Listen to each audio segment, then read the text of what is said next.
百万年来，台湾历经多次的冰河期，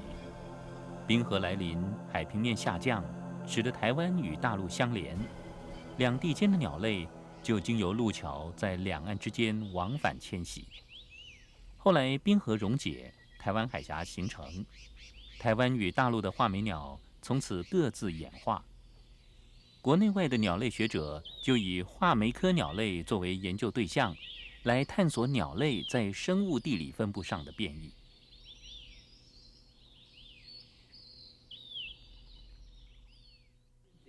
This population here is different to the other population or not? In what? In the sound or in the? Yeah, blood sample, the DNA. 画眉亚科的鸟类，它的原生地在中国的四川跟云南这一带。当它的族群数量增多的时候，它就慢慢向四周扩散，然后有部分就到台湾来了。那当台湾海峡形成之后，这些鸟类因为飞翔能力不够好，所以没有办法回去大陆。它们留在台湾，为了适应台湾的气候环境跟食物，就逐渐慢慢的演化成为台湾的特有种或者特有亚种。台湾的画眉科鸟类总共有16种，其中包括5种特有种和10种特有亚种。除了特有种比例特别高之外，画眉鸟广阔的生长区域在鸟类家族中也显得相当特殊。不论是高山灌丛、针叶林、针阔叶混合林、阔叶林、人工林和果园等，都有它们的踪迹。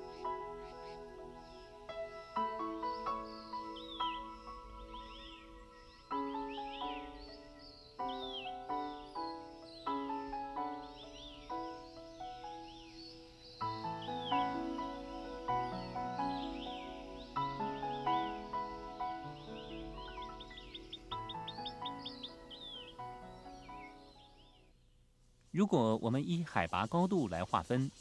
生活在低海拔山区丘陵的有台湾画眉、大湾嘴画眉、小湾嘴画眉、头乌线跟绿画眉等5种。台湾画眉的领域性很强，通常以单只或成对出现活动，鸣声悦耳嘹亮，而且富有变化。到了繁殖季，雄鸟会站在枝头上引吭高歌，来吸引雌鸟的注意。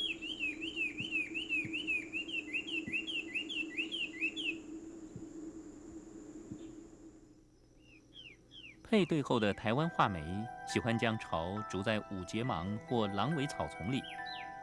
母鸟在产下第1颗蛋之后，隔1天会再产下第2颗蛋。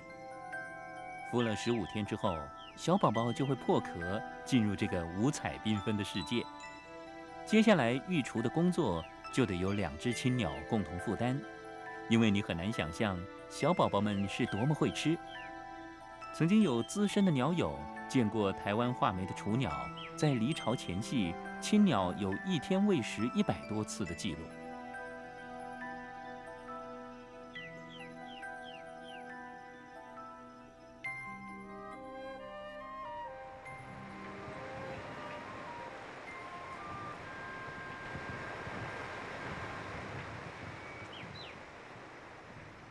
画眉鸟的育雏期正是台湾的梅雨季节，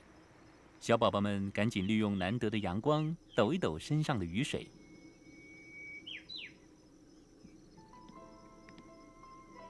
在阳光、雨露和亲鸟的细心呵护之下，小宝宝已经到了离巢的日子。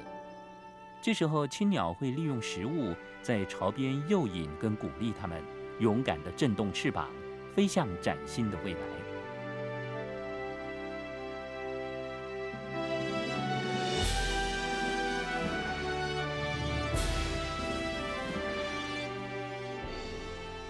大湾嘴画眉生性隐秘，有经验的鸟友大多是从它“哦吼哦吼”的鸣叫声来判定它们的存在，很少人能够真正看到大湾嘴画眉的庐山真面目。即使是研究人员费尽千辛万苦找到鸟巢之后，也只能从监视器中观察它们育雏的行为。育雏期间，亲鸟会将小宝宝的排遗吞到肚子里，吸取排遗中所剩余的养分。因为孵出不久的雏鸟消化系统还无法完全吸收食物中的养分，所以这是一种充分利用食物的行为，同时也是鸟类躲避敌害的一种机制。同样有着一副向下弯曲嘴喙的小弯嘴画眉，不像大弯嘴画眉一样独来独往，而是喜欢成小群，以跳跃的方式在草丛中活动。而草丛和隐秘的树头基部，则是它们最喜欢筑巢的场所。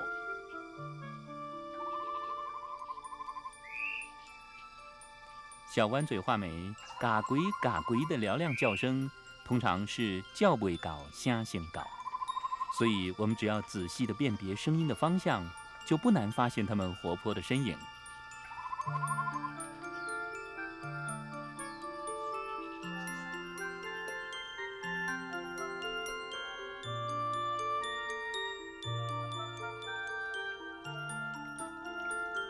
此外，小弯嘴画眉经常混在绣眼画眉和山红头的鸟群当中，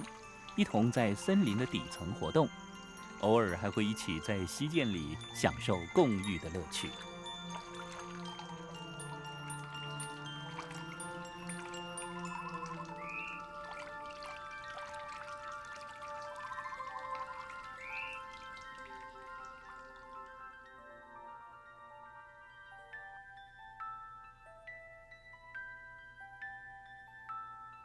云雾缭绕的中高海拔山区是画眉科鸟类的大本营，婉转嘹亮的画眉歌声在雾林里缭绕不绝，俨然是一座天然的演奏厅。如果我们用心聆听，会意外地发现，原来这样动人的天籁，主要是由白耳画眉、叟鸟、金翼白眉、关羽画眉、竹鸟、河头花翼、林胸鹪鹩、白喉啸东和文艺画眉所组成的交响曲。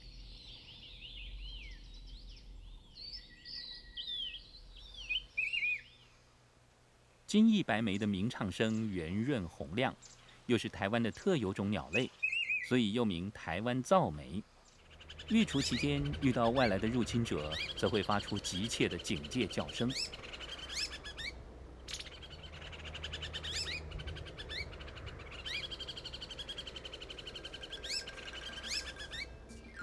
它们经常成小群在地面上跳跃活动，跳跃的时候动作轻巧，尾部上下摆动，不仔细看还以为是松鼠呢。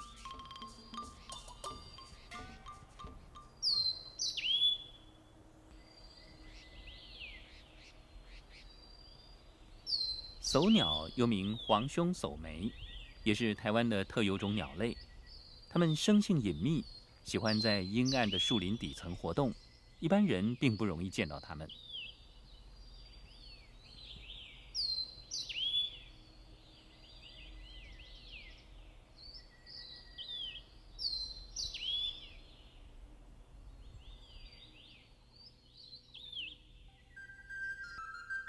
林胸鹪鹩体型酷似高山草原上的鹪鹩，身体圆滚滚，平时喜欢躲在中海拔浓密树林的底层，静止不动地原地鸣唱。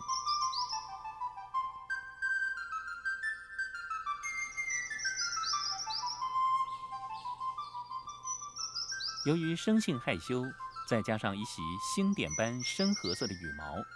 隐没在原始林里，一般人根本很难找得到它们。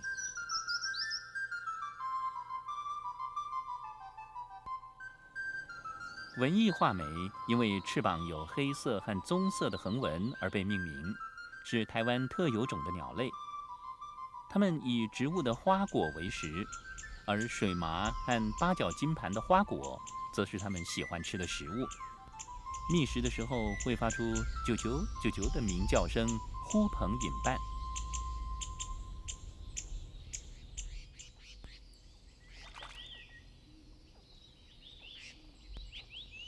文艺画眉的巢一般是筑在浓密的树冠层，而且又用苔藓来掩蔽，使我们更难发现它们。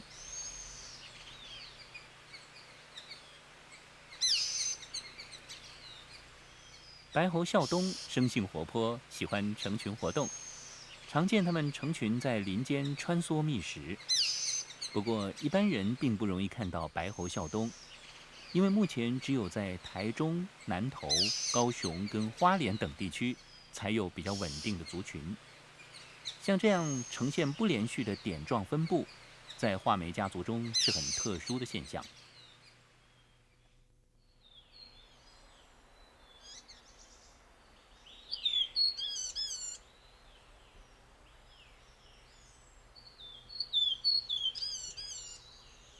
绣眼画眉和山红头是画眉家族中广泛分布的种类，从平地丘陵到中高海拔山区都可以发现它们的踪迹。山红头的巢筑在低矮的灌丛里，而绣眼画眉的巢则是筑在悬垂的藤蔓上。特有生物研究保育中心的研究人员就曾经利用细放和观察鸟巢，对绣眼画眉生殖和社群行为进行研究。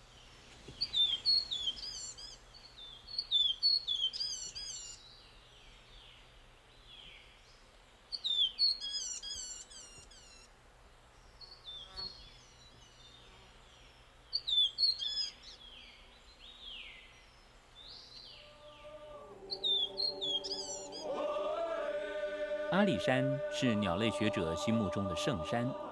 如台湾最负盛名的特有种鸟类帝雉，就是因为阿里山邹族头饰上的尾羽而被发现命名。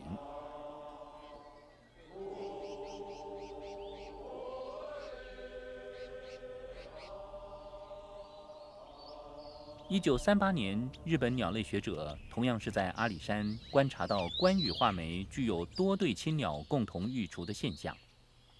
而台大的袁孝伟教授目前则在眉峰针对关羽画眉的合作生殖模式做进一步的深入研究。我们也想知道说，冠羽画眉为什么要形成这种合作生殖的机制？那目前的研究成果呢，有一个假说哈，我们是觉得可能是跟分散风险有关。也就是说，这个冠羽画眉它们的生殖季很长，从大概3月末开始可以看到冠羽画眉结集起来，一直到8月底9月初，我们还可以看到有幼鸟孵出来。所以在这么一个长的生殖季，但是大家知道，在台湾的这个山区里面，台风很多，我们有很多的蛇，我们有这个江鸟，这个都是属于冠羽画眉的一些天敌跟一些会遭受巢破坏的一些原因。所以在这样子巢失败率很高的情形之下，或许对冠羽画眉而言，它把这个每一个巢里面它都下一点点蛋，每一个巢里面下一点点蛋，有一个分担风险的这样子的一个作用。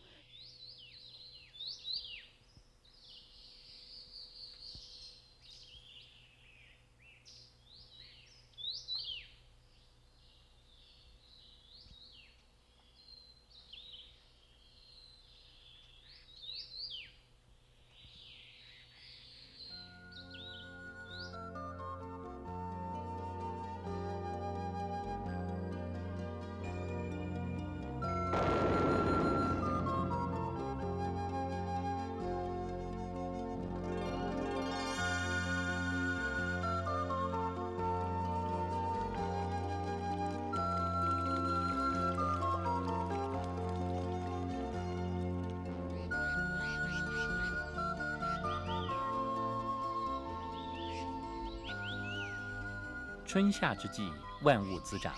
昆虫的数量较多，画眉鸟就以青虫和飞蛾等昆虫为主要食物。到了秋冬时节，植物的花果繁茂，画眉鸟则以山樱花和山桐子等植物的果子为食。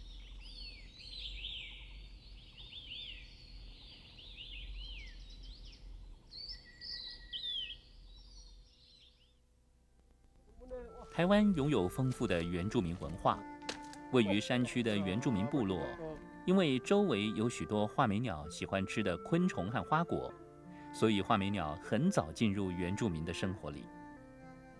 1951年，日本学者发现布农和泰雅族人以绣眼画眉的鸣叫声来判断打猎的吉凶。他们称这种仪式为鸟占。而根据科博馆研究员周文豪的田野调查，也确定邹族的占卜鸟 Ozumu 就是绣眼画眉，可见画眉鸟与先民关系的密切。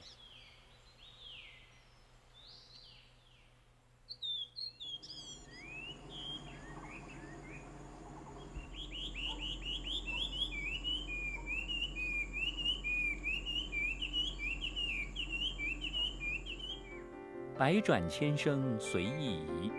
山花红紫树高低。始知肖像金龙听，不及园林自在啼。宋朝欧阳修在画眉诗中，对于画眉鸟歌声的描述相当传神，但他诗中也提到，笼中鸟的鸣声和语色都远不及山林里的画眉鸟来得悠游自在。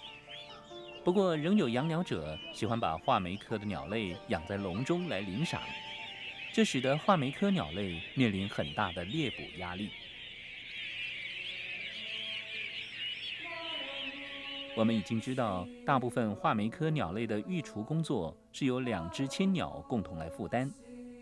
一旦育雏阶段中任何一只亲鸟被捉走，单一亲鸟根本无法独立完成哺育雏鸟的工作。巢中雏鸟将因此而面临活活饿死的命运。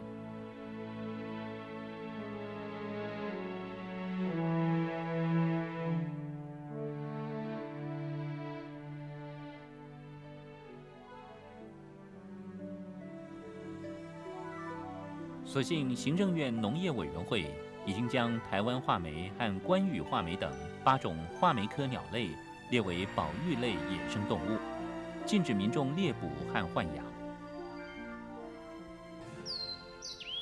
但是面对市场的强烈需求，商人于是引进大陆画眉来贩卖。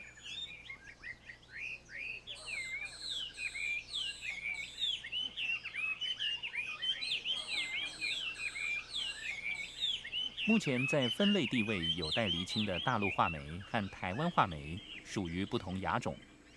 自从大陆画眉引进台湾后，就有鸟友在野外发现笼中溢出的大陆画眉和台湾画眉有杂交繁殖的情景。这种杂交的画眉，养鸟人称它们叫 Ainoku。令人忧心的是，这种 Ainoku 在观察过程中，曾经发现很可能是杂交画眉配对所生下的畸形后代。这些问题产生后，不仅会影响纯种台湾画眉的族群数量，更可能导致其基因独特性的消失。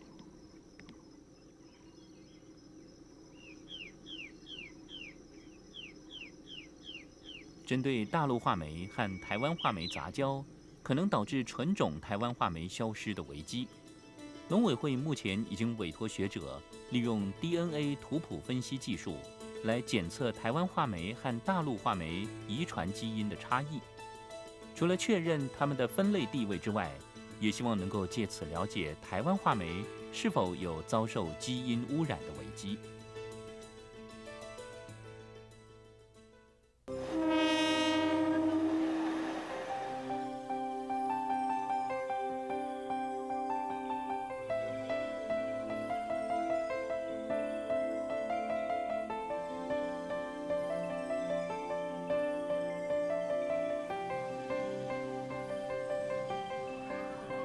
近年来，由于台湾人口的急速成长，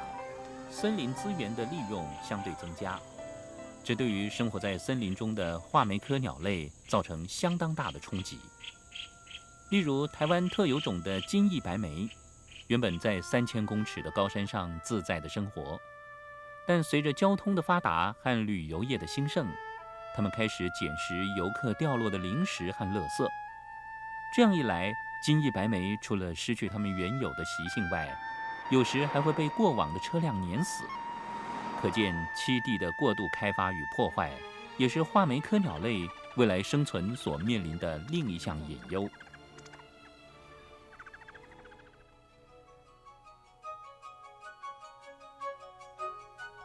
位于南投县集集镇的特有生物研究保育中心，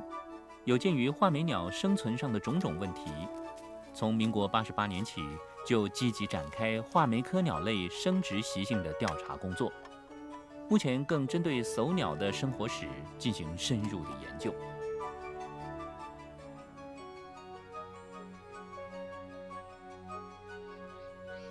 而长期搜集台湾鸟类生活史资料的吴森雄老师，对于画眉科鸟类叫声的多样变化，更赋予拟人化的新意念。像白耳画眉，像手鸟，急救急救，你看它急救，啊像冠羽画眉，啊，都没救都没救，它这个你看说哇，它会讲英语的，小弯嘴它讲的，嘎龟，嘎龟。画眉科鸟类可以说是国内的人士还有国外人士最喜欢的一个鸟种之一。这么多样又各具特色的画眉歌声，相信听过的人都会在脑海中留下深刻的印象。而画眉鸟，它不但是出色的森林歌者，同时也是自然界中可爱的精灵。希望你我一同来关心、爱护和欣赏它们，好让画眉科鸟类的美妙歌声能永远萦绕在你我的心田。